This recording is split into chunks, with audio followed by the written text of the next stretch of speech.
Well, good afternoon, everybody, and a very warm welcome to the Bonavero Institute. We're really delighted to be hosting this fascinating conversation about Arghya Sengupta's really interesting book, which several of us have got on the table to prove that it really is in print. I'd like to thank Swapnil Tripathi, who's been very involved in ensuring that this event happens. Thanks, Swapnil. We have a great array of people coming to speak today, and we may run over our usual time. So for those of you who don't know me, I'm Kate O'Regan. I'm the director here at the Bonavero Institute. And if we do run over time, unfortunately, I have a faculty meeting. My colleague, Dr Arghya, who's on the other side of the table, also a faculty member here at the Bonavero Institute, will take over chairing. We don't want to curtail what I think could be a really lively conversation by things like faculty meetings, so we'll work on that basis.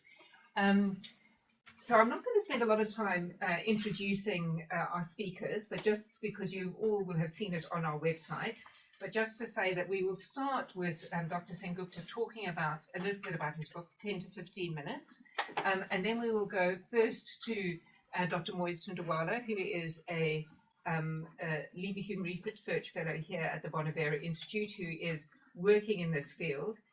His work is actually on legalizing sovereignty in South Asian constitutionalism, so it couldn't be closer, in a sense, to the themes of the book. And we're delighted, Moise, both to have you at the Bonavero. It's only his second month here, but also that he was willing to serve as a panelist today. We'll then be joined by Professor Faisal Devji from the School of Area Studies. He will only get here at 1 because he's got teaching this morning. And we will also be joined by Professor Shruti Kapila from Cambridge, who was due to join us in person until she got waylaid by a rail strike. Those of you spending time in the UK know this is not an unfamiliar situation. So she's very kindly agreed to join us online. I'm not sure if she's here yet, but she will join us online in due course.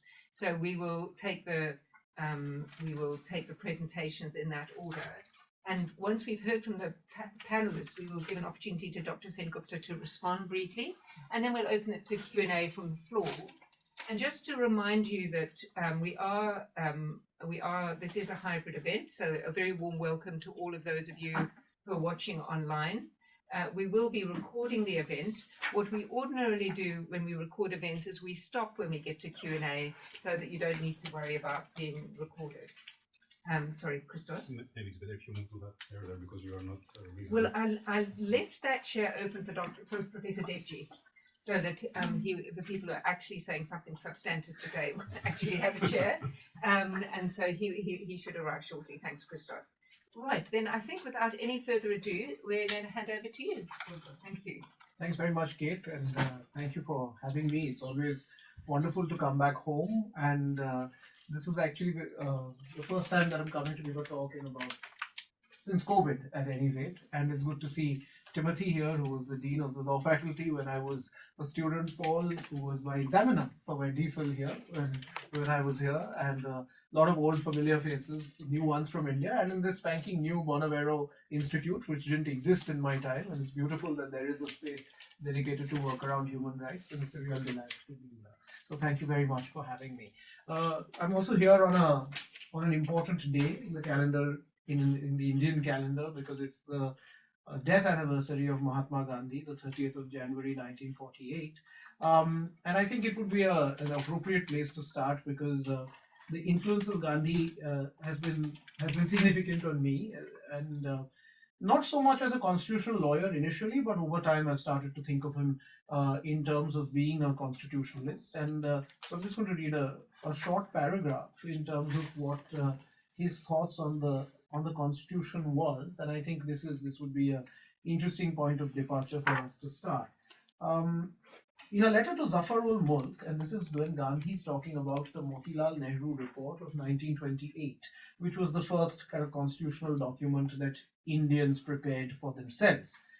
I'm quoting from my book. In a letter to Zafar-ul-Mulk, he clarified that he had indeed examined the Constitution and found it to be entirely Western.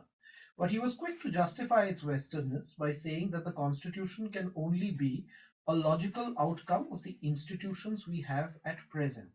For Gandhi, this was not a reason to decry the document if it was found to be unsuitable, by Indians over time, he was certain that another constitution might be drafted in its place. And I think this is an interesting point of departure because we are at a moment in India today where the constitution is being seen as a holy book. But it's been seen as a holy book by two very different kinds of people. The Prime Minister has called the constitution a holy book on record, and he's kind of pays his obeisance to the constitution quite overtly whenever the opportunity arises. At the same time, bitter critics of the Prime Minister and those who essentially adherents to Ambedkarite thought also consider the Constitution in some sense a holy book, which is essentially a criticism of the Constitution is seen as a criticism of B.R. Ambedkar, who was its chief draftsman. Now, whenever I hear words like a holy book, I tend to worry a little bit. Because my sense when I hear something like something's a holy book, then I feel that there is no constructive engagement with the Constitution. And so the idea of the book, the Colonial Constitution that I've written, is essentially for everybody to form a view for themselves about the Constitution of India. They don't need to agree necessarily with the thesis. I know Moise doesn't agree with most of the things that I've written, and that's why it's a delight to be here, because the point is not really agreement. The point is really about having a view for oneself about the Constitution. So with that brief prefatory remark, let me dive right into why I call the Constitution colonial. And there are three reasons. First up, as a caveat, just because I say that the book is titled The Colonial Constitution doesn't mean that I mean it's all colonial. It's certainly not the case. Neither do I say, as I've written in my book, that it should be done away with. In fact, it absolutely should not be done away with at this point of time. But why do I say it's colonial? There are three examples, just to make it a little bit interesting, because I'm in Oxford and I know that all of you have an understanding of certainly the basics of Indian constitutional law. So let me start with an example.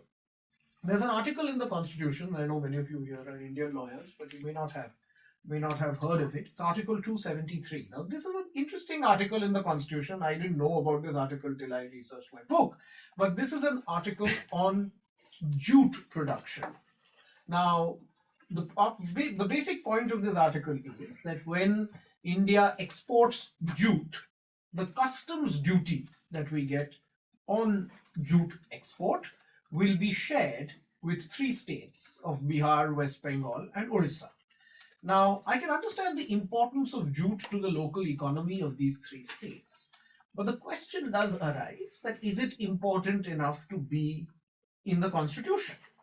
And I think there is a deeper reason as to why a provision of this nature, and I use it only as an example, a provision of this nature exists in the Constitution, because the framers of the Constitution believed that India was not yet fully ready for democracy. As a factual matter, they were right. And they felt that law would be a useful instrument to constrain politics. Now, this was essentially a holdover of an older colonial construct that the natives could not be trusted and needed to be regulated with law. And of course, now we were independent, and so the language had changed. But I think there was a fundamental continuity in the view that India was still not ready for democracy and we needed provisions of law in order to constrain India. So this was essentially a kind of uncertainty about how politics would evolve, so you put it in the Constitution itself. Secondly, so one is that it's a long document, and we know that the Indian Constitution is a long one, but it's long because of this, what I feel is this underlying view. The second is another item of commerce, which I think was the defining feature of India's freedom movement, and that is salt. Now, most of you will know that Gandhiji's signal act during the freedom movement was to breach the salt tax laws and go on a march to Dandi and pick up salt from the ocean and get arrested. And that was the beginning of the civil disobedience.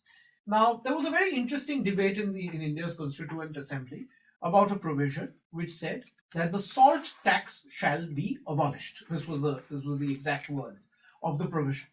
Now, this was suggested by the drafting committee. But when it came to the Constituent Assembly, there were a range of views against this provision. Someone said that if we say this, then we will not be able to impose customs duty on salt. Someone else said that it would actually be a provision that would constrain the state. So we don't want to constrain the state. Third, someone else said that we shouldn't have a constitutional provision that deals with a specific item of commerce. All of these were reasonable views, and there's no two ways about that. But I think it also goes to show that the Constitution of India, A, was a practical document of governance and not so much an idealistic document on what should or shouldn't be there.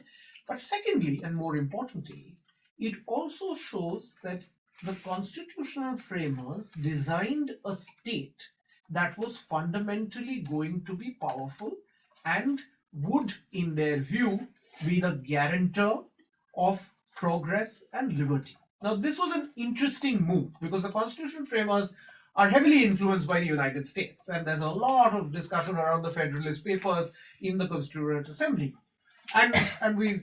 Most of us, who all read the Federalist Papers, know that the fundamental basis for the United States Constitution is that ambition must counteract ambition. Essentially, that man is vile, and you need checks and balances to ensure that governance happens.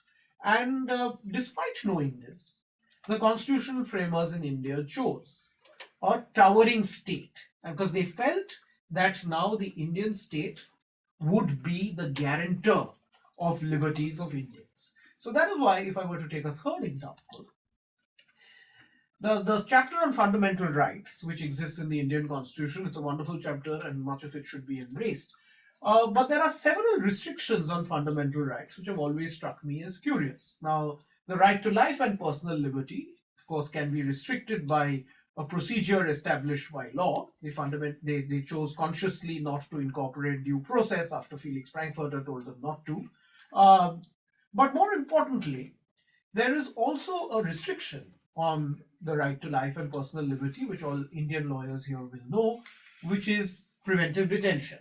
And so Article 21 of the Constitution deals with the right to life and personal liberty. The article immediately following, that is 22, deals with the circumstances under which the state can preventively detain an individual. Now, this is a curious provision because the framers of the Constitution were freedom fighters and they had been imprisoned under several preventive detention statutes. But when the moment came during the time of the formation of the Constitution, they decided to continue this provision. And the reason as to why they decided to continue this provision, there are multiple, and we can go into it later. But in the interest of time, the only thing that I'll say is that this represents a more fundamental belief that we must have a state that is powerful, because the state will guarantee your liberty, it will not oppress it. And I think this is something that we continue to see today, that successive governments, including the present one, which is no fan of liberty, takes advantage of these provisions that exist in the Constitution. And thirdly, the reason why it's colonial is that we have perpetuated colonial institutions. Now, this was a perfectly reasonable design choice at the time. India was in the midst of a partition and we wanted stability and law and order. And so there was really no thinking about a bottom-up constitution of any kind. So we continued institutions of state. So the Indian Civil Service became the Imperial Civil Service became the Indian Administrative Service, the Imperial Police Service became the Indian Police Service. But again, there was a view that these officers would now fundamentally transform themselves, because now the government was being run by Indians, it would be run for Indians. Of course, things have not really worked out that way. So these are three fundamental points that I offer as to why I think the Constitution has significant colonial overtones. So what does that mean? So is this a call to do away with it? Absolutely not, as I write in my book. The Constitution is broadly one of a liberal sensibility, which is why essentially they chose a constitution that was colonial in nature. But as Partha Chatterjee has pointed out in his book, Nationalist Thought in a Colonial World, our post-colonial misery, and this is his quote, our post-colonial misery is that in our constitutions we have surrendered to old forms of the modern state. So I think at the end of the day, we haven't really thought beyond older structures of the state that existed. And so the question that interests me is if we were to move towards a genuinely post-colonial movement, then the question really is one of how do we move power closer to the people? And I offer three suggestions, and then it would be great to have a discussion on this. The first is decentralization. That is, how do we try and ensure greater power in the provinces than at the union level? Now, India itself is essentially the size of a continent. It's got a population that is more than Europe and the US combined. Any state in India is more the size of a country anywhere in the world. A city is more the size of a state, and a locality is more the size of a city anywhere in the world. So we really need to think about how we can decentralize powers to lower levels of government. And this is essentially about devolution of financial power, something that's been on in the country, but I think we need to have a discussion as a matter of constitutional law. Secondly, I think we need to, which is related but also distinct, is that we need to think about the idea of what a stronger federation looks like. The Supreme Court of India recently gave a judgment upholding the nullification of Article 370 of the Constitution that deals with Jammu and the state of Jammu and Kashmir. I don't want to get into the details of that, but there was a fundamental point about that judgment which struck me as, and I've written about it as to how I think the judgment is completely wrong. But there's a fundamental point in that judgment, which is that the judges keep saying that the purpose of the Constitution is enhanced integration, and it keeps, this line sort of keeps reappearing in the judgment. And I think there is a deeper view here, and I'd love to discuss it further, that integration and sameness between states is seen as a virtue, whereas we think of difference between states as a pathway towards secession.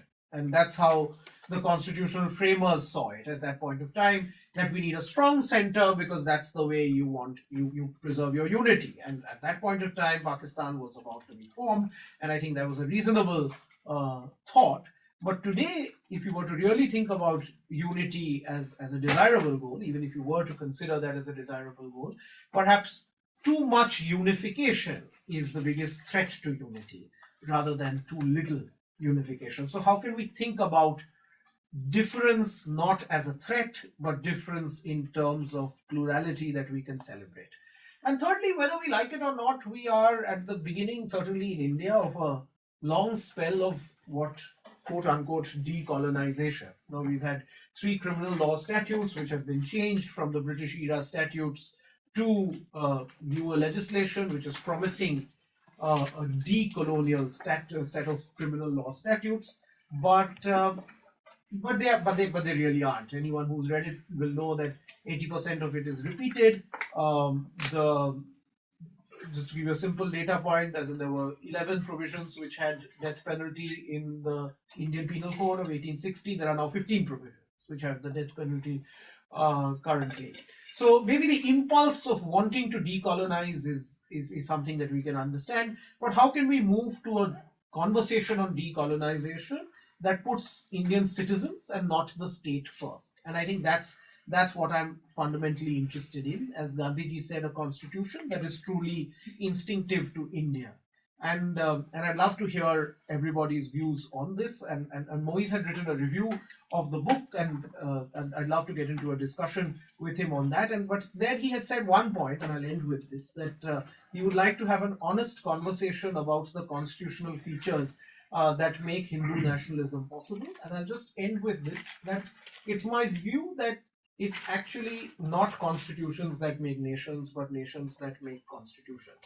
So I think if we are looking at what makes Hindu nationalism tick, and Shruti is here, and I'm sure she will talk about this, it essentially lies in our politics and not so much in our constitution. I think the features that allow a Hindu nationalist party, as well as any other party of any other kind, to operate successfully in India are the features that I think are colonial. That is one, a towering state that essentially ensures that citizens are underneath. And so these are the questions that I present in the book. This is not a call for reforming the constitution. These are just questions that I would be very happy to discuss with everyone in this room. So I'll stop here. Thanks, Aldo. That was a very clear account. And we're now going to turn to Moise for his thoughts.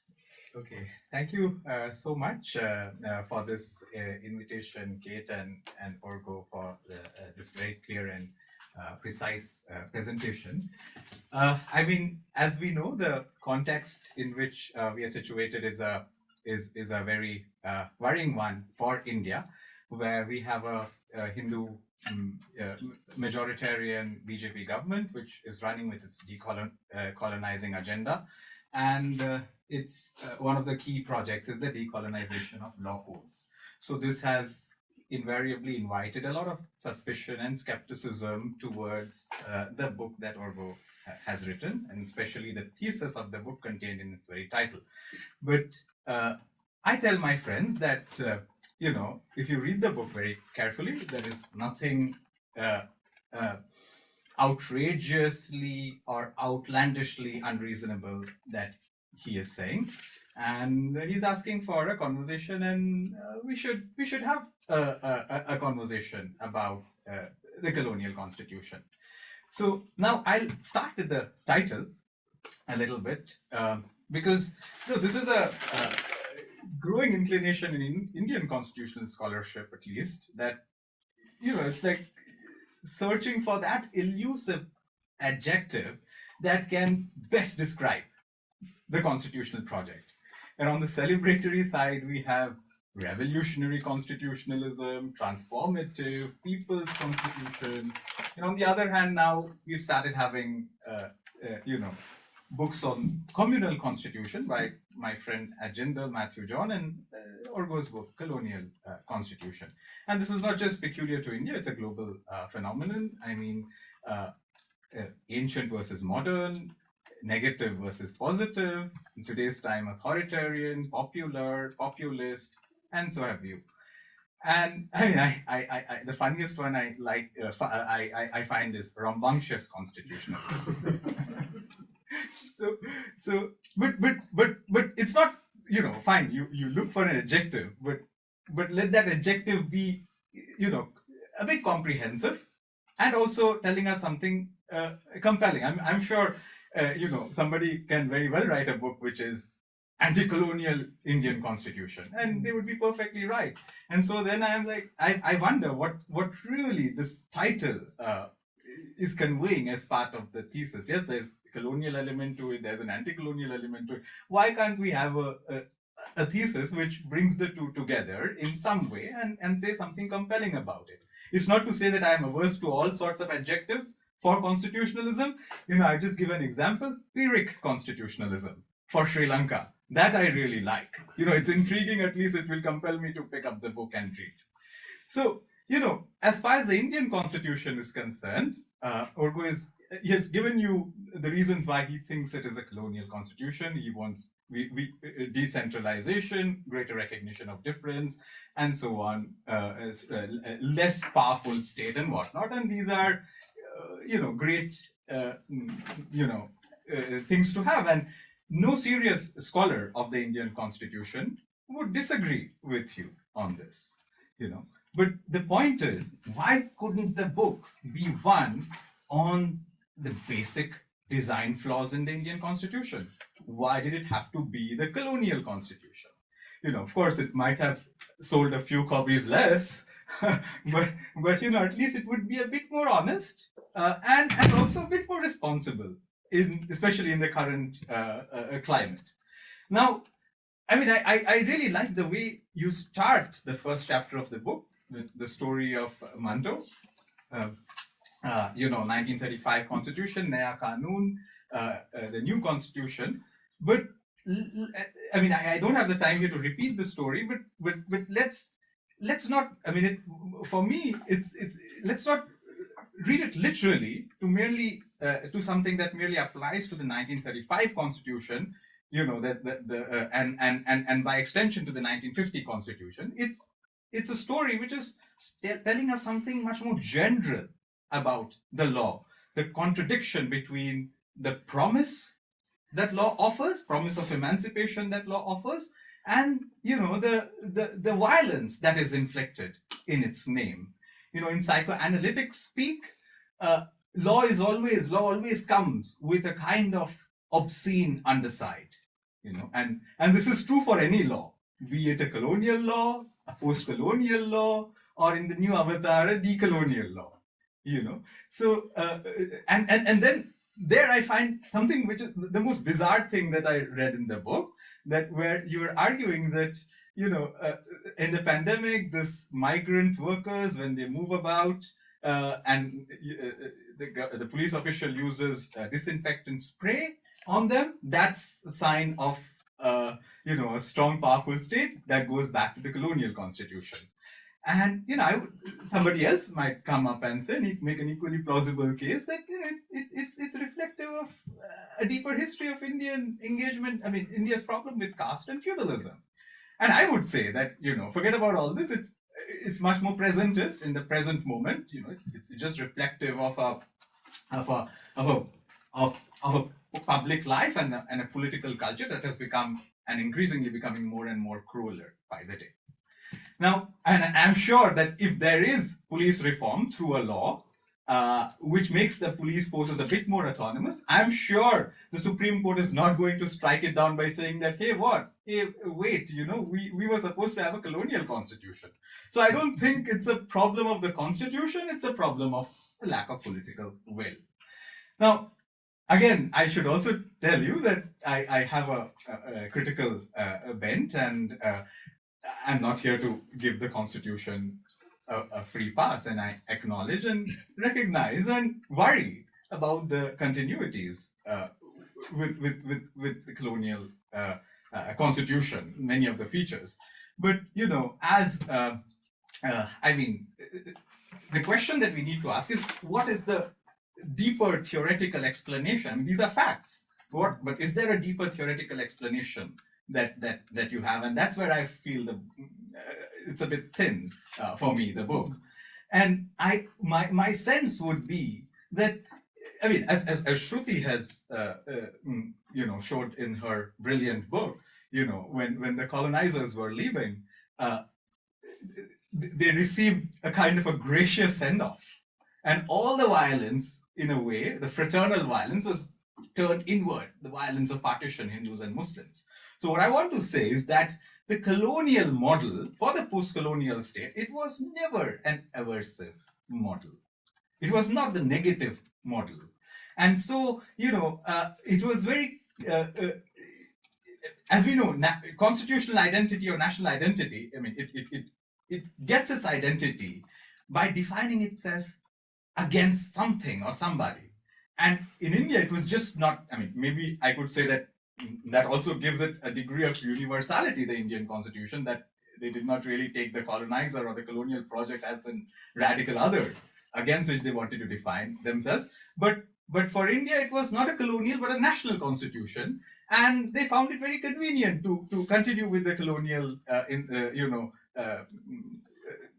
reduction or restriction on fundamental rights, because for the secular Congress, along with the socialists and communists, the real negative other was the constitutive outside for the Congress was, in a way, a theocratic Pakistan. And today, for the current regime, it is, in a way, the secular Congress and the Muslim, the inner Muslim within India itself.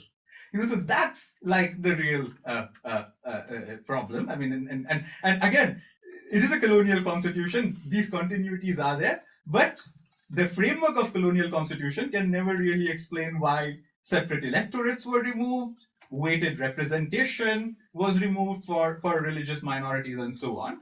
And that can much better be explained by a framework of calling India simply a national constitution with all the continuities of the colonial past.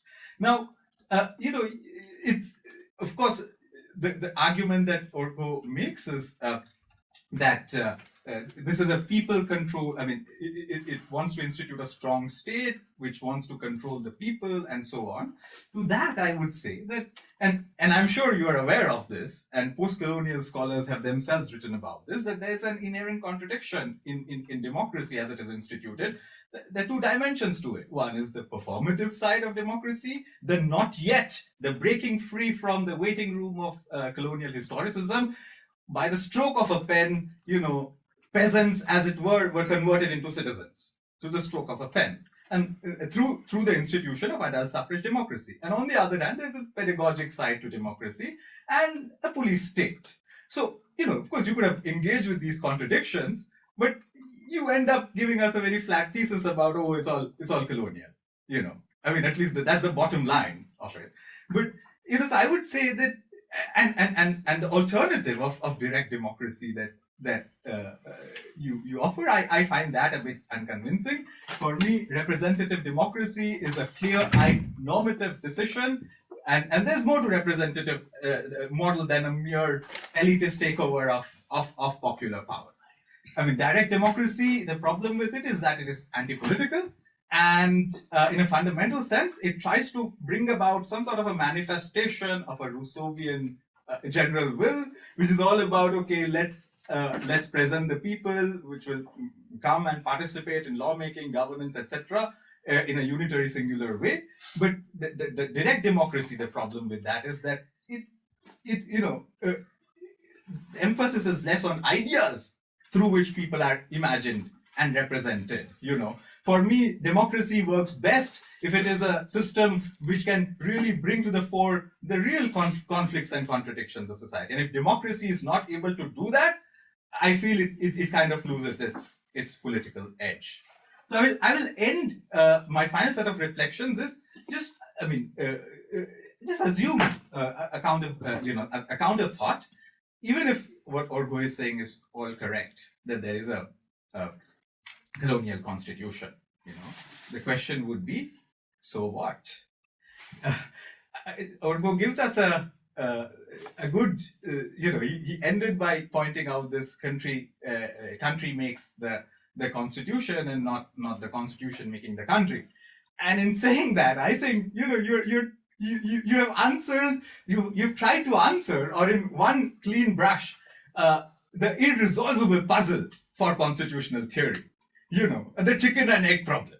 What is it? I mean, what comes first, the constitution or the people?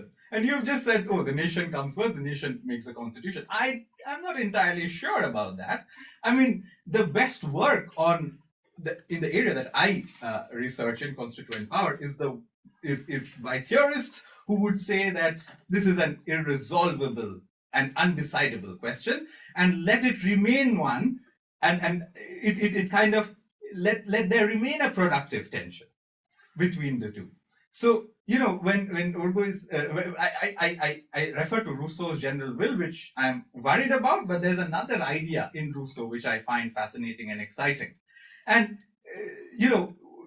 there's what I would say is that despite the mythology of a founding moment where it's like a sovereign autonomous movement, people coming together and giving themselves the constitution, there's always an ineliminable foreignness, an ineliminable heteronomy to every founding gesture. And Rousseau was the one who is able to point this out when he asked this question: how is it possible for a multitude to become one? And he says this is a problem of trying to square squaring of the circle. And in order to address it, he introduces this mythical law-giving outsider, right? And in a similar way, going further, Freud, in Moses and Monotheism, he kind of gives you this idea that Moses gives the Israelites their law as a foreigner. So in a similar way, the so-called constitution with its quote-unquote colonial origins, I mean, it should be for us, we should be incredibly proud of the fact that we have, just as, for example, English, it's a foreign language, for India, but they've been able to make it their own by customizing it. And I would say that this is the only form of unity that is possible through which the North Indian states and the South Indian states in India can be brought together, not through any other native language. And in a similar way, despite, I mean, and what is great about law, I would say, is that it alienates you from your narrow indigenous context and forges kind of political or social solidarity. And And this is exactly what the Constitution is trying to do. I completely agree with you that we should not deify the Constitution, but I would also say that the Indian constitutional tradition has historically not been one where the Constitution has been deified. The Supreme Court, yes, it's a power generating thing for them. They would want to sacralize the Constitution because it enables them to generate a lot of power. But the Indian political tradition of reading the Constitution, I disagree on this point that America was the example archetypal model for America. It is rather the French model, where you try. It's not a checks and balances constitution, but it's a constitution through which you try to solve through political means the social question of caste. And just as America has this eternal constitutional arrangement where it's difficult to amend the constitution. In France, they've had 5 or 6 constitutions, but India goes a step. It charts a different path and says, okay, let there be this text which you can very well amend without really amending the basic values of that the idea of the Indian Constitution is supposed to represent. And so when in the NRCCA protests, when the people were, you might say, oh, they're deifying the Constitution. No, I don't see it as a deification of the Constitution. It's not the constitutional text that they are deifying. They only bring the preamble, which according to them represents the high values of Indian, of the idea of India. Even if in a minimal sense, and the worst sufferers of the nationalist project in India have been the Muslims. The complete depoliticization of the Muslim question happens because of this taking away of colonial entitlements of separate electorates and weighted representation, and today they are the ones who are invoking the Constitution. So since you mentioned Gandhi, and since it's a very, very poignant, one of the things that both of us share is, in a way, some sort of an abiding love for Gandhi. And I am completely with you on that, and I am very irritated. It's understandable, but both on the left and on the right, Gandhi is really having a tough time in India. but you end the book by saying that, a constitution is temporary, 1950 circa, but there is this timeless bhajan that Gandhi offers, Vaishnav Janto, right? But I would say, with whatever has happened in the last week or so, I would say let's think about another bhajan that Gandhi sings, Raghupati Raghav Raja Ram. Right, and this is. I don't know. Since we have a lot of South Asianists over here, I hope you get the ethos. But Raghupati Raghav Raja Ram was this devotional song to Ram, which was chanted by Gandhi in an improvised way, and it was also very central to the temple that was inaugurated last week by with full support and state sanctioned by Prime Minister Modi. And in this song, one line was missing, the original one that they sang. And that one line that Gandhi added and improvised was to say that Ishwar Allah Tero Naam Sabko Sangmati De Bhagwan, which is in a way saying that, it's a song, it is a devotional song to Ram, in which he's saying that be it Ishwar or be it Allah, all of these are the names for God. So in a way, it is a foreign, you might say it's an interpolation, but it's an improvisation by inserting the Islamic Allah, which is supposed to be foreign, within a Hindu milieu, which is fully devoted to Ram. And I think, it's in that sense that, if at all the Constitution is colonial, it has a foreign antecedent, it in some spirits is in sync with this kind of legacy for Gandhi, of Gandhi. And so I really hope, I know that Orgo is not calling for a recodification or a new constitution, but as things are with ideas, the originator of ideas completely lose control over those ideas, and then they come to be used and appropriated in all sorts of ways to make all sorts of different arguments which you have no control over. So I think, but I really hope that, the Constitution therefore is completely spared the decoloniality onslaught. Thank you. Thanks very much. Some really interesting thoughts, and a warm welcome to Professor Devji. I know that you've been teaching this morning. We are recording this, Professor Devji. Do you have any difficulty with that? Could you welcome? Is that fine? Okay. So I think we might go to Professor Kapila. I hope you're hearing us all right online, Professor. Yes, I am. So, warm welcome. We're really sorry that the train situation prevented you being here in person. Well, yes, I'm gutted, but I just want to tell the organizer that it's not letting me start the video. So could you please do that? All right. Sorry. We should. No, that's fine. Because I think it's because we're in a webinar format. We'll just check that we can do that. We would like to be able to see you if possible. Yes. Right. Do you want to just try now and see if that allows you to do it? Thank you. Yes, it is. Yes, hooray. Thank you. It's a real shame not to be there because, and thank you, Kate, for that very warm welcome. And it's a real frustration for me that I've actually cleared up my diary and then to be stuck indoors here. But I also, I'm gutted because, Arghya and I have been sort of shooting friendly fire at each other on these matters for almost a decade.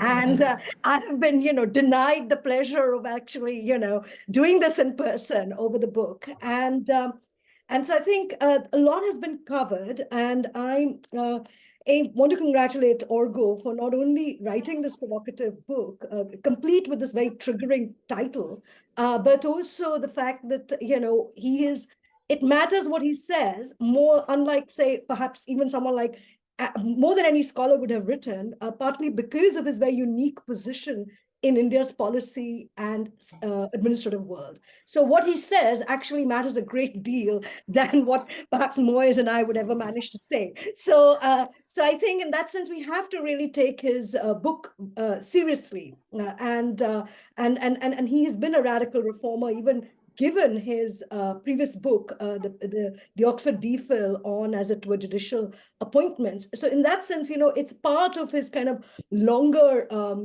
engagement with how to make the work of law a little bit more contemporary, a little bit more relevant.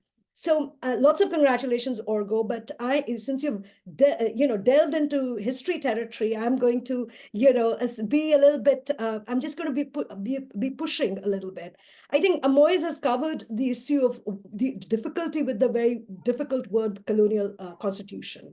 And I think it could be seen as a provocation, but I think it underlies a deeper problem, which you started with, which is that there is actually a kind of seamlessness in Indian political or public thinking and even academic thinking between an inability to distinguish between the liberal, the Western, and the colonial. So there is this kind of seamlessness with which these ideas are kind of, bracketed as one, which I think, perhaps, we could have had a little bit more from you, given your immersion in, as it were, the law. And the law itself in India, I think, and this is where I'm going to say a little bit about Gandhi, the law in itself was actually, I think, a really productive debate on contending political traditions in India, conservative, colonial, but also liberal and Western. And I think I would have wanted some of that distinction, because if you look at current discourse, the decolonization in Indian politics is not for the last 70 or 80 years. We know that the decolonization demand is for 500 years or for 1,000 years, which is to say that the Muslim rule of India is collapsed into the British one, right?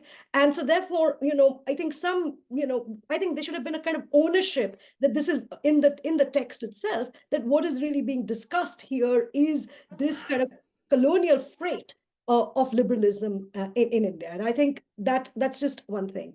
Secondly, I'm actually very glad, and my apologies to all the Gandhi lovers on the table, for Faisal and Arghya himself, who has started with the thing with Gandhi, and of course Moyes. I mean, of course, I'm a great fan of Gandhi, but I put Gandhi in his place in that sense that I'm actually relieved that Gandhi is not the spirit of the Indian Constitution.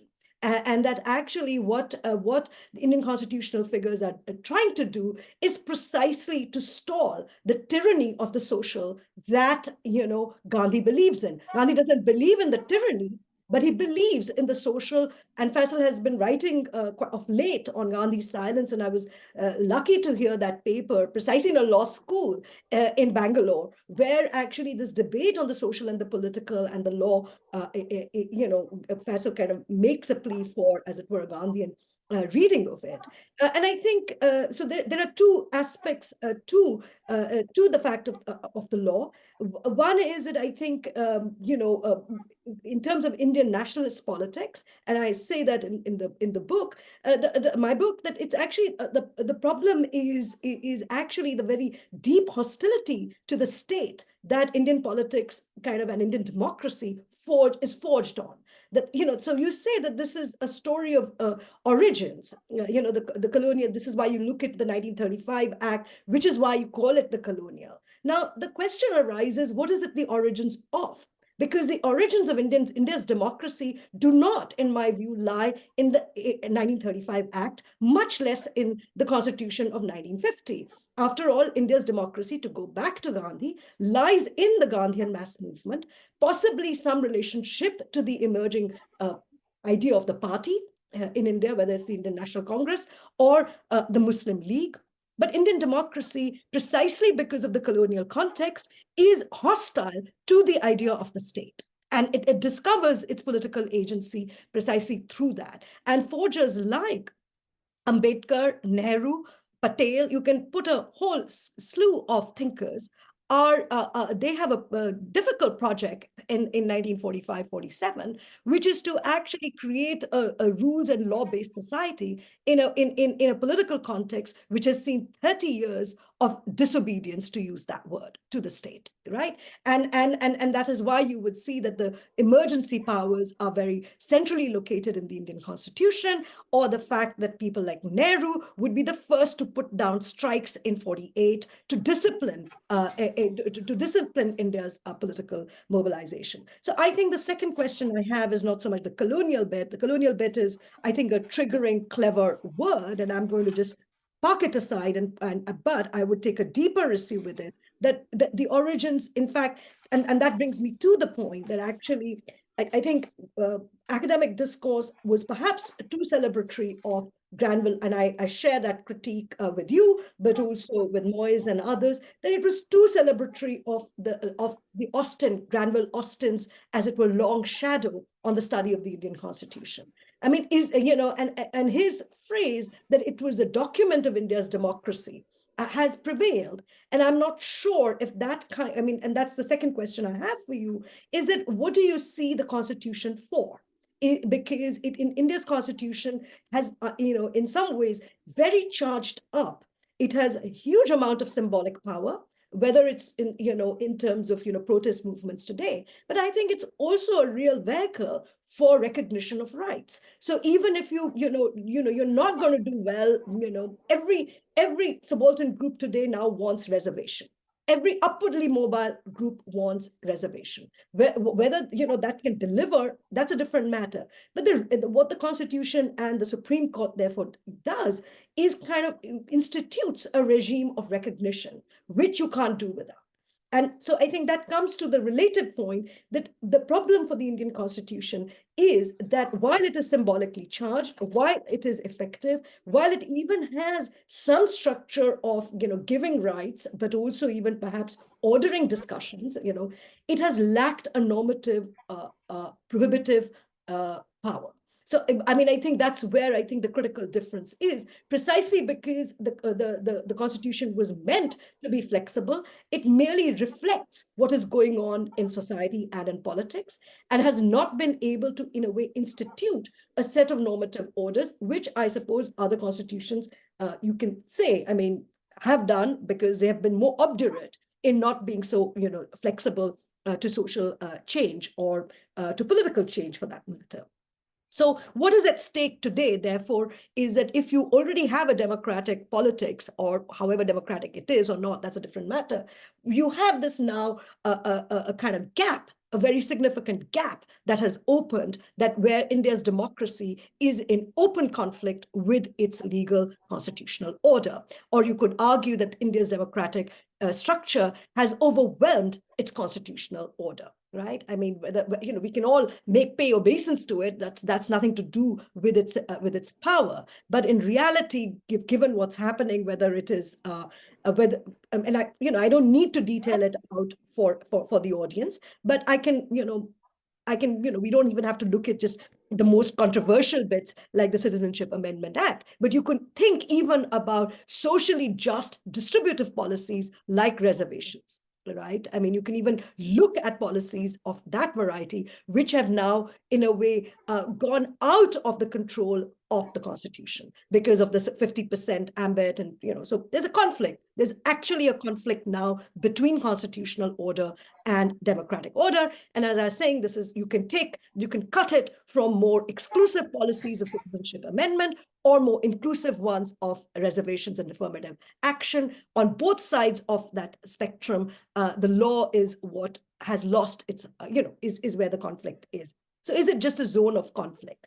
Thirdly, and I think this is something Moyes had picked up, and this is where my critique of the word colonial is, that even if you were to say that its origins are 1935, the constitutive power of this constitution, as it were, in 1947 or 1950 is entirely different, which is to say that it is, and here I think the question of imperial power matters, because Indian constitution is above all, as everyone has said, obsessed with sovereignty. It is basically a document which is obsessed either with sovereignty on the one side, or it is obsessed with the social question and how to kind of change India's caste structure on the other. The question of Muslim rights, in a way, is drowned precisely because of the formation of Pakistan over these two compulsions. And I think, and here, I think, so I'm not a believer in the continuity thesis, even though there are kind of structures in place which kind of, are freighted even from 1861, some even from the 1840s. You can think that, so many of the laws are 100, 150 years old. But the mandating power, the constituting power of that legal structure is entirely different, precisely because it is about India's sovereignty that the Constitution is interested in. And here, I think this is the more productive side where the debate can go, and where I would like to have more of that debate with you, because I'm about to write a book on Indian democracy, and I'm now doing a lot of work with the legal side. And I think the problem for Indian sovereignty and the problem for the Indian Constitution is that it has been unable to distinguish adequately between state and government. And I think this is to, I'm referencing Richard Tuck's work, which is also looking at the rise of populism and looking at Brexit and so on. That I think the problem really is that this kind of, you mentioned that you wanted more decentralization, but precisely because the Indian state, the rise of the modern Indian state, was a foreign, was entirely foreign, and the colonial state wanted it to remain foreign. It made very little attempt to indigenize it, in terms of rules, regs, particularly after the Indian Mutiny. That the question of sovereign authority or legal authority was embedded much more directly in governmental structures, rather than, say, in the so-called people. And you have this problem, you will know that any small petty government official in India, whether it is a clerk or whether it is the Indian civil service, carries an impunity of the state, which is not actually recognizable, certainly in any other rules-bound society. So I think the problem is this lack of distinction between state and government, and where the sovereign authority might rightly be deposited. What is the authorizing element for it? And I think and then I just want to conclude back to my final point and return to it, and which is why I think the anti-statist legacy of Indian politics has been very deep, because the discovery of the people in whose name the Constitution has been made were discovered, made, mobilized, empowered beyond legal structures. and this goes back to Gandhian Satyagraha. It goes to not just the anarchists, but also goes then to, party politics in India, or to look at even the most recent example. I don't want to have a hyper-political discussion, but if you look at even the rise of the Ram Temple movement, it is through the breaking of the law that the movement gains ascendancy and the party gains political power, which is to say you destroy the mosque, and you have broken the law openly, and it is a public breaking of law, and that is what then fuels also the rise of a new political dispensation in India. So I would argue that the difficulty, and I think what we are seeing therefore today, is the naturalization of the state through the BJP in India, in a way that actually you could say the previous governments, the previous national governments, were quite content in using the state as an authorizing body, and had kind of probably used the power a little bit more, I would say, in conflict. And I see the project today in India as I've argued elsewhere, the emergence of a new party state, in which, as it were, these distinctions between the social, the political, the legal are going to be brought under a singular authority, which is also embedded in India's sovereign structure. So I leave it there, and I think, here's to more, and I don't have a problem with the colonial bit, because hey, we know that Indian political life always turns things in 180 degrees, whereas decolonization here is an argument of the left. In India, it is the argument of, as it were, power today. It's in the name of decolonization that a new political dispensation is being naturalized. So I don't want to take so much issue with that, but I want to discuss more, like, what is it now, what is the Constitution for? Is it normative? Is it a state government? Is it this kind of inability to kind of navigate the state government authority relationship? And is it really then ultimately in conflict with India's democratic history? And therefore, what we are seeing today is not so much a conflict, but an attempt to close the gap between the legal and the political. So I'll stop there. Thanks, Professor Capella. That was really interesting. And we're now going to turn to the last of our three panelists, Professor Devji. Thanks very much. I'm sorry I had to teach this morning because I was a bit late. Well, first I should congratulate Orgo on trying to desanctify the Constitution.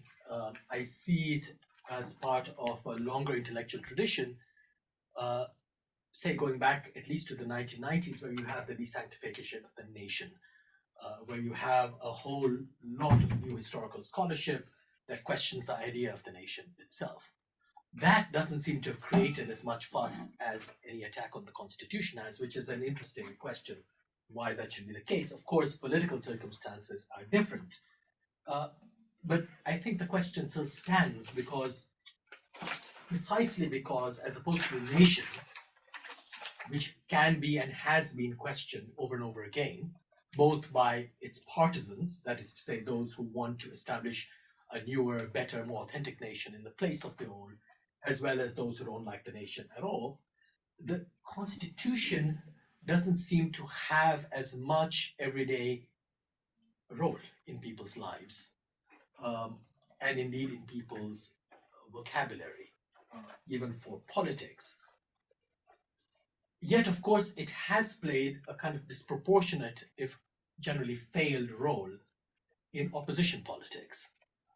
And it's normally people who seek to forestall or prevent acts of government of various kinds, who tend to resort to the Constitution.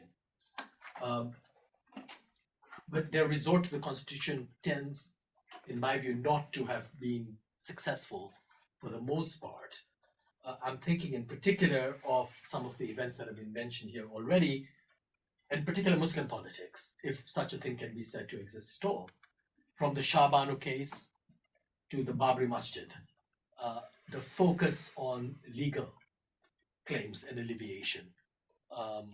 In the Shah Banu case, you might understand it as having worked temporarily insofar as Rajiv Gandhi's government had to put in a new act to protect, as it were, Muslim women claiming for alimony to protect the structure of personal law that was seen as being threatened by the Supreme Court's decision on the matter. So for those of you who don't know, Shah Banu was a Muslim divorcee, and she had been unilaterally divorced by a husband who argued he could do so by the provision of Muslim personal law in India. The case went to court, and Shah Banu was granted alimony. And then there was a huge set of protests by Muslims, and a new law had to be passed to allow her and other Muslim women who had been divorced to be supported in other ways. And what I take to be the point of the protest was precisely it was seen as being a communal protest of Muslims vested in their religion. But when you look at the legal playing out of the protest, you can see that it's entirely constitutional. It's about precedent. It's about trying to avoid creating a precedent which will result in the dismantling of Muslim personal law altogether, which is, of course, what faces us today in India. In that sense, it was an unsuccessful movement. The Babri Masjid movement, too, the legal action against the destruction of the Babri Masjid, which went on, as we know, for many, many years, ended up being unsuccessful. And I mention these cases because they are both deeply constitutional rather than merely communal in their nature, and they depend entirely on the legal vocabulary of precedents. They need to. It's not that people necessarily didn't want Shah Banu to receive any support, or that they were so intent on reproducing the Babri Masjid on the site on which it had once stood. It wasn't these particular issues that drove them so much as the problem of setting a precedent for other things to come down the road. Purely constitutional, as I take it, way of thinking and acting, in both cases, disastrous.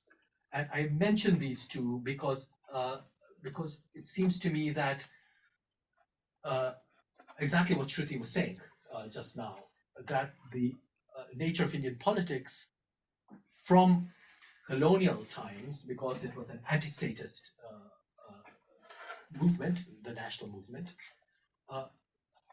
ends up displacing legal principles and niceties.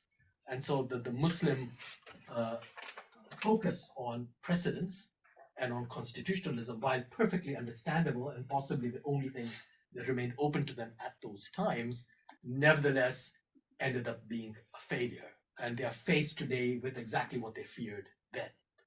Not because the courts were suborned by the government, though that might also be seen as being the case, but because the political culture of India seems to me to be one in which constitutionalism has not really any kind of power unless it is of a very residual sort. That rights and laws and protections, as we know, operate for some, but not generally for most. And I take that as being the provocation of the beginning of Arghya's book.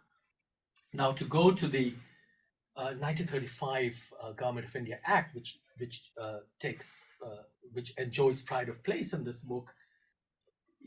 I mean, what strikes me about it is, of course, the 1935 Act comes out of the roundtable conferences in London of the 1930s, in which Indian leaders, including Gandhi at one point, are crucial. Ambedkar is very important.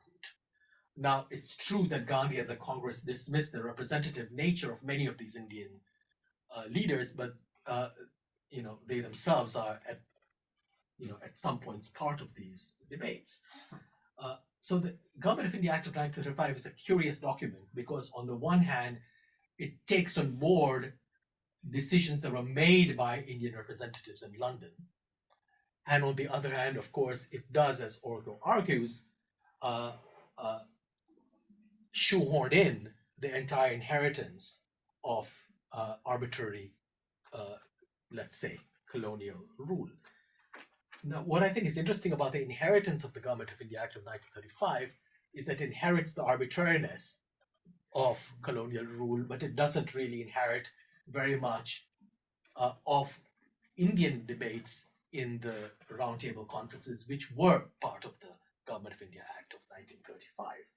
Ambedkar is particularly cut up about this because, of course, he wanted separate electorates for low castes in India, just as Muslims and other minority groups had them in places where there were minorities. And he was forced to compromise with Gandhi, the famous Pune Pact, which really changed the act itself, the Government of India Act of 1935. So already, even before it's sort of formally promulgated, the Government of India Act is subject to a set of political maneuvers, which, whether you think they ended up doing well or doing ill, gut or eviscerate a bit of it. In this case, separate electorates, separate representation for low castes. And this is what I think is of more consequence than the mere inheritance of the Act. That the Act itself is, at the very least, ambiguous because it contains Indian voices in it. And that what has been inherited of it, in Arghya's argument, is precisely not those Indian voices, but the, if you will, the colonial voice.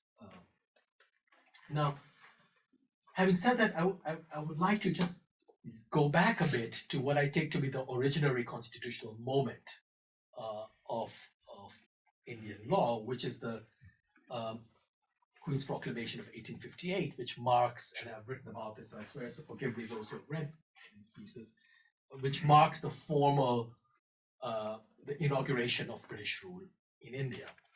And I go back to this proclamation because it seems to me that it really sets the model for constitutional debate in India from that time onwards, to some degree even to our own day. And if you look at it more closely, we can identify the nature of constitutional debate in India without having to turn partisan and accuse that, it's a legitimate constitutional argument and it's a constitutional argument that begins from 1858 amongst Indians, and that possibly continues down to this day. So what the proclamation does is put an end formally to the mutiny that Shruti mentioned in her remarks, and puts an end to the reprisals, the armed and violent reprisals against the mutiny. And one of the things that's quite interesting about it is that it uses some truncated version of the French Revolutionary slogan, liberty, equality, and fraternity, though of course very much watered down in a liberal way. So fraternity is set aside, as it generally is in liberal understandings, where it's either a presupposition or it really cannot be, because you can't have a liberal understanding of interests and mediation and contract and have fraternity there at the same time. So it's set aside in a very problematic way, but the two, liberty and equality, are fully evident in the proclamation, but they're very specifically manifested. So liberty is the liberty of conscience, because the mutiny is seen as having been promoted, as having been set off by religious disagreements. The famous or infamous bullet cartridge, greased with animal fat, that apparently offended both Hindus and Muslims. So religious liberty gets to be the form in which liberty is initially promulgated in Indian constitutional thought, and is one of several reasons why religion comes to be so important in thinking about liberty in India. The other category also drawn from the revolution, of course, is equality. But here too, equality means something quite different than it did in a revolutionary culture like late 18th century France. And equality here refers to equality in a good liberal sense of opportunity. So Hindus and Muslims, once they are named in that proclamation as having the liberty of their conscience, also now are seen as having the equal opportunity to rise in positions of responsibility in British India, in the institutions, the quickly developing institutions of British India. And so they are set, as it were, against each other in that way, as competitors whose competition will be assuaged because mediated by the state, by the colonial state. And this is curious in more than one sense, because of course the mutiny, if it had been anything, is arguably a manifestation of fraternity, the very thing that was set aside in the proclamation, because it brought together very threateningly Hindus and Muslims against the British. But here in the proclamation, we have liberty and equality mediated by the colonial state in good liberal fashion again, and therefore made into interest groups. I've been fascinated by this triangulation of Indian subjects, in this case Hindus and Muslims, but they could very well be upper caste and lower caste, North Indians and South Indians, could be any kind of grouping actually. For the proclamation, it's Hindus and Muslims who are mediated by, in that triangle, through the peak of the top of the triangle by the colonial state, and in this way construed as interests or interest groups. Gandhi, when he comes along already in the early 20th century, of course, has a great deal to say about this, because his argument is liberal interests do not pre-exist in any society, and certainly not in India. They require the rule of property to exist, that you can only have an interest in anything if it's conceived of as property. And in India, where property does not define all social relations, and most people have none at all, that cannot happen. And so interests must only come to exist through the state. And that it's the state, through the structure of mediation, that makes interests possible, whether these are caste interests or landed interests, or in this case, religious groups as interests fighting over some form of property, religion understood as a form of property. Now, I've gone through that through that little history for two reasons. One, to show that already there is a critique of the idea of interest with Gandhi, but with many others as well. But secondly, and more importantly, to note how it is that liberty and equality continue to shape constitutional debate in India. And they do so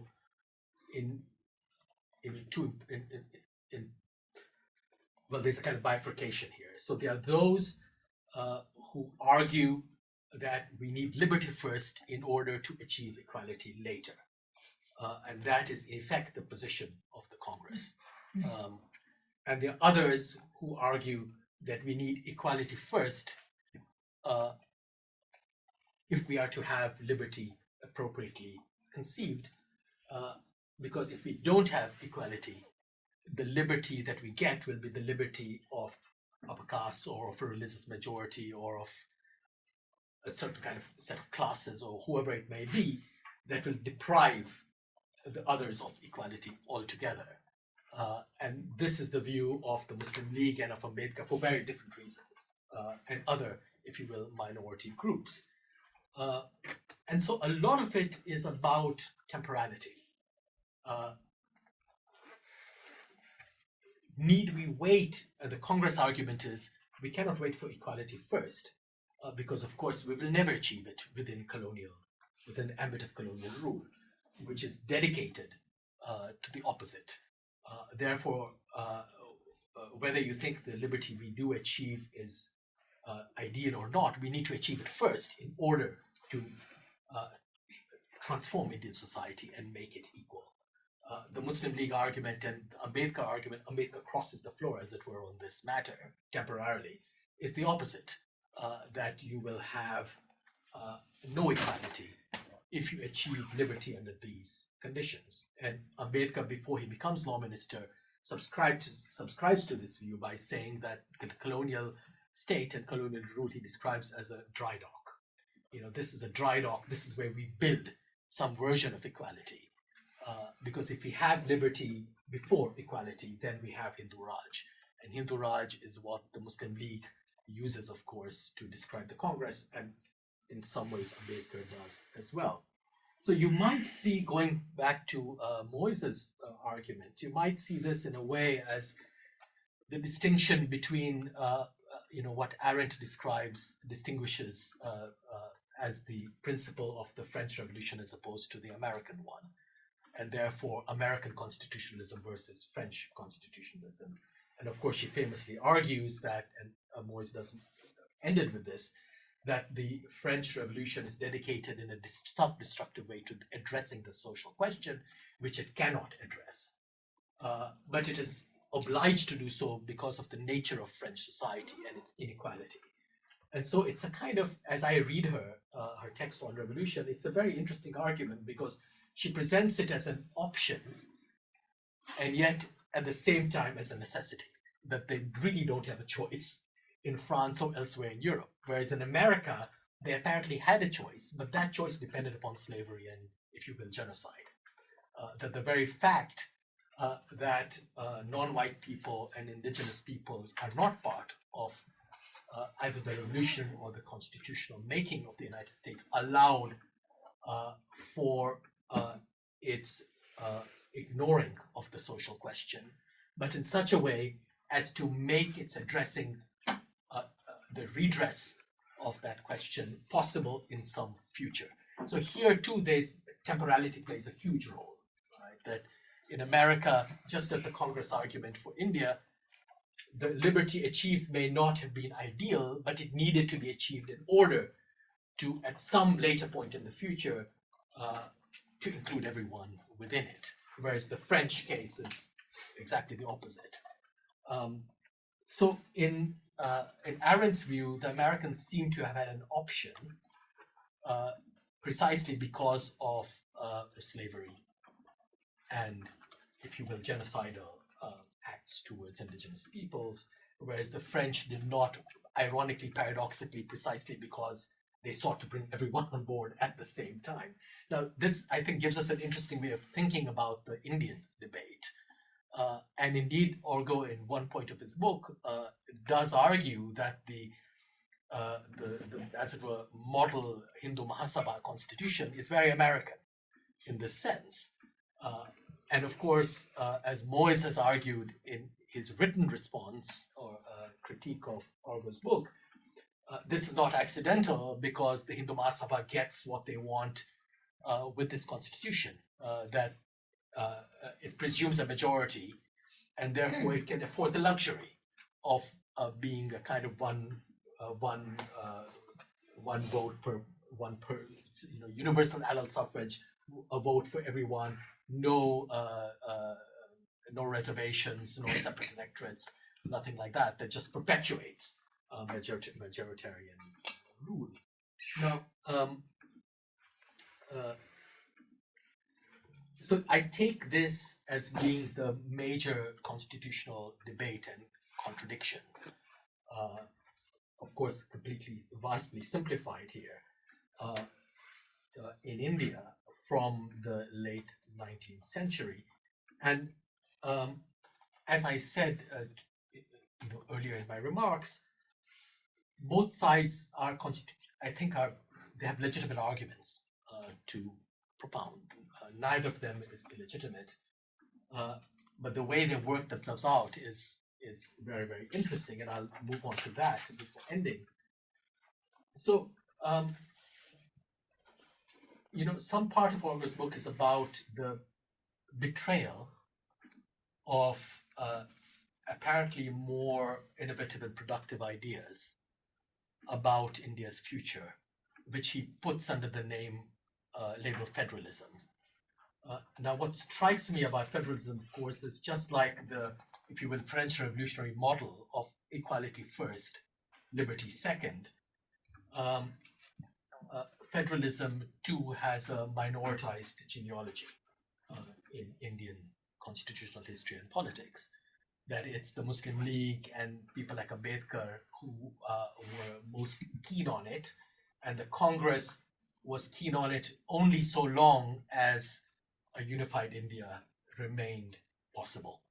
And the moment partition happens, it's thrown over in the way that Arghya describes. And I've always been a bit surprised by that, because it seems to suggest as if the Congress was disingenuous, at the very least, about its support for federalism. Of course, the argument can be made that the events of partition and the way in which partition happened were so scandalous and horrific, as they were indeed, that you couldn't think about returning to those earlier ideas of federalism, that you needed a strong unitary state. That may or may not have been the case, but the interesting point to note here is that India is unexceptionable in this way. It sets the model, but also follows the model of other post-colonial states. Very few of them are federalized, to my knowledge, though there are, of course, attempts to do so. And both Adam Getachew and Gary Wilder, in their own ways, have written about this for other parts of the world. How might you create a kind of federal post-colonial understanding of sovereignty? But these are minoritized visions of politics. So the Indian case is much more like most of the other cases that I know of. Now, what happens there, and I think this is the crux of the matter for Arghya's book as well. We may talk about the Government of India Act of 1935, and as I have done, the Queen's Proclamation of 1858 as setting a language in place in the proclamation, and of dealing with an inheritance in the second, if you will, bifocal inheritance in the second. But I think what happens with partition in 1947 is really a kind of retrogressive move, whether it was necessary or not, because you move from a limited, very limited, multi-party state in late colonial times. Because the interesting and ironic thing, of course, about Indian independence is that you already had a multi-party, extremely limited and arguably unworkable democracy before already, from 1937. And therefore, the desire of the Congress, which is a theoretical desire to be the only party, the single party representing everyone as a big tent, until independence, when you could split up into different parties, proved to be stillborn. It was unrealistic already in the late 1930s. There was already more than one party. So you move from a multi-party system in colonial times to a one-party state after 1947, which I think is paradoxical to say the least. In a way, this retards India's democratization for decades, because it's only after the emergency that you have a non-Congress government coming to power. You have state governments that are non-Congress, of course, but in a way, that period of one-party rule really sets the stage for, I think, what we see today. Now, Pakistan accomplishes. Yes, I'm ending in 2 minutes. Pakistan accomplishes this in a different way. So Pakistan emerges as a multi-party system. I will not call it a democracy for the moment. The problem with Pakistan is that there are too many parties, and it's you have a huge turnover. And what's interesting about Pakistan is that the Congress remains the most important party, and it's Hindu dominated in Pakistan until 1971. It can never form the government in its own name, but it always forms the government by supporting another party. So it's the only stable base. The non-Muslim minority, which is a huge minority, especially in East Pakistan, is the only stable base for party politics in Pakistan, and it gives shape to every government. Eventually, of course, the army takes over and imposes what in India was one state rule is imposed in Pakistan as a military rule for roughly the same reasons. And this goes back, and I would end here to temporality. We need a project state. We need a state that is transformative, and we need time to do that, and we're willing to sacrifice, if you will, equality for the time being in order to achieve what we want to achieve, whether it's development, whether, whatever. And this has set both countries on the course they independently follow today. They look very different, but in many ways they're quite similar, not least because they both inherit the Government of India Act of 1935. Sorry to go. No, not at all. Thank you very much. I said before you arrived that unfortunately I have to leave because I have a meeting, and I'm going to hand over to Shreya now. Before I do, I just wanted to thank those of you on behalf of the Bonavero that are here, and to say what I meant to say at the outset is that we are planning here at Bonavero to launch a Law and Democracy Discussion Group, which there'll be more information in due course, Law and Democracy Discussion Group. So keep an eye out for that. And I'm really sorry to have to leave at this moment, but thank you all for having been here. It's been a pleasure to see you. Thanks very much, Professor Kapila. Thank you. And sorry not to have met you in person. Yes, ditto. Hopefully not before too long. Yes. Thank you. Olga, I wonder if you want to have a couple of minutes. Yeah, just keep it very brief. And then the floor is open for everyone else. Yeah, just in the interest of time, I'll keep it very brief. Thanks very much for all those comments. I think, because we've had one of these discussions before in Bombay, so I'm not going to go into much detail, except for to say that I think this point that you made at the end about the Congress being, this desire to be the Big Ten has retarded India's democracy. I think it's, as you said, it's also become a model for what we are seeing today. I think it's essentially that similar aspiration that is governing the politics of the BJP today, the idea of being another kind of tent, but perhaps not as accommodative, but certainly a one-party rule. So I think that was an interesting point.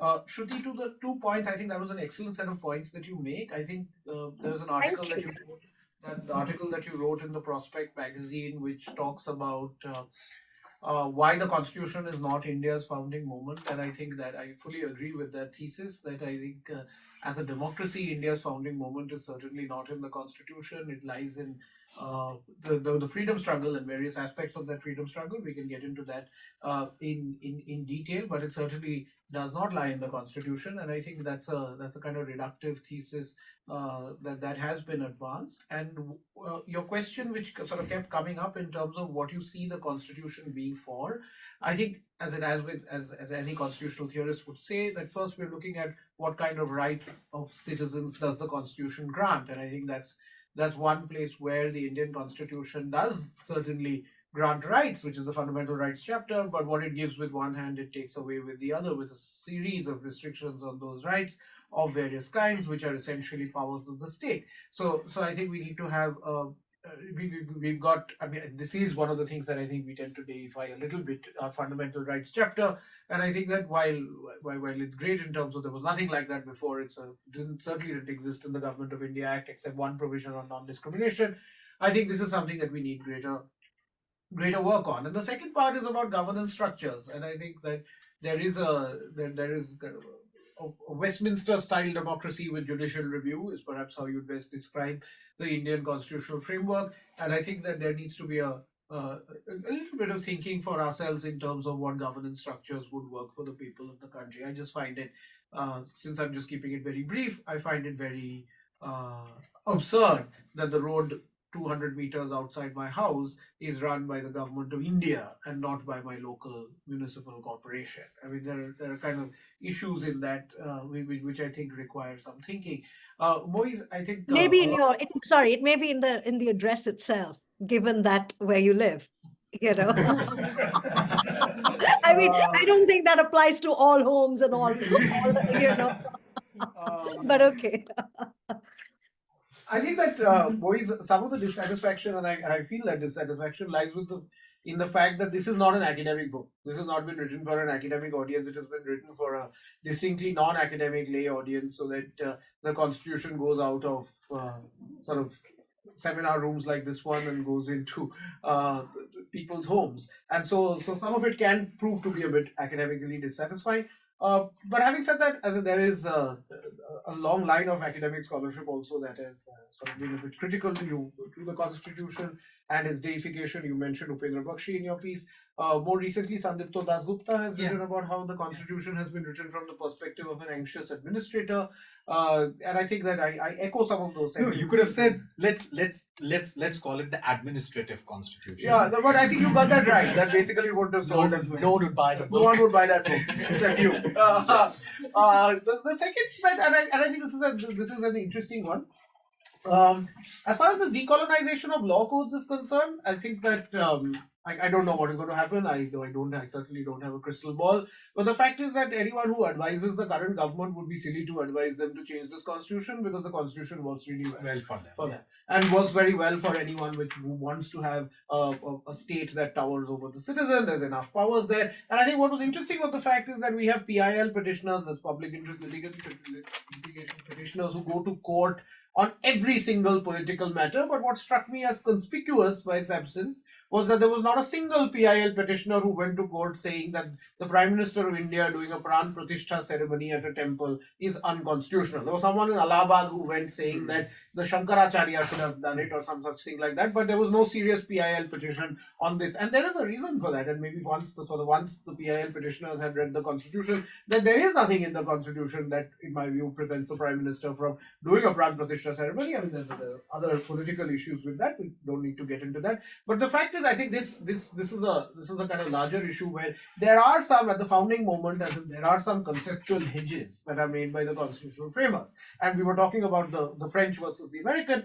And I think that the one way in which the French versus the American, the distinction comes out very clearly is that on one hand, we want a social revolution. That is very much like the French Constitution. But on the other, we have a right to property that is made a fundamental right in the Constitution. I see that as a fundamental contradiction in the text itself, which kind of manifests itself in the first year with the case of the Maharajas who go to the Supreme Court on the abolition of zamindari. So the question is that I think that there is some conceptual hedges that are there. I think religion is one of them, and I think we will need to see how that plays out. And on the last point about it being a national and not a colonial constitution, I think, as I've said before, I think in India, whatever you say, the opposite you say is also true.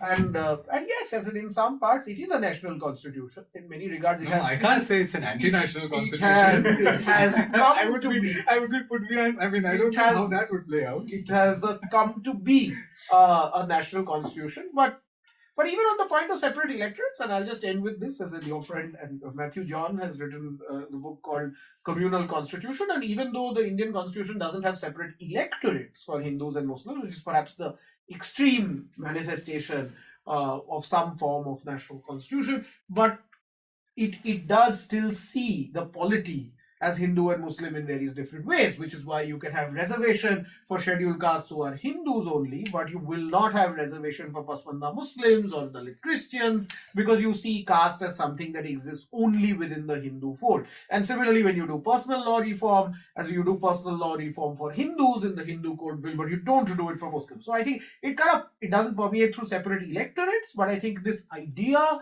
of the fact that the polity isn't really one, but that there are Hindus and Muslims, I think still plays some kind of underlying role in the constitutional framework. Lots more to say, but I'll leave it here. Questions from the room.